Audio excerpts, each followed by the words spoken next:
niyo ako buksan itong kadadating lang ngayon na in-order ko sa Lazada 2 days ago. So, in-order ko siya nung June 2 ng gabi.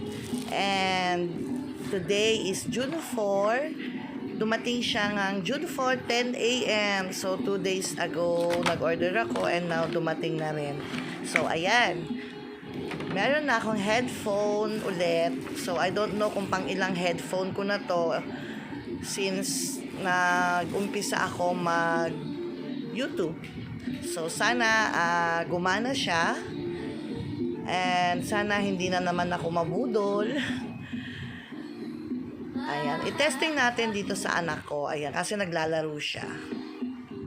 Tanan! Ayan. Okay naman daw. Gumana naman daw. So far, so good. At, yay! Meron na akong bagong headphone.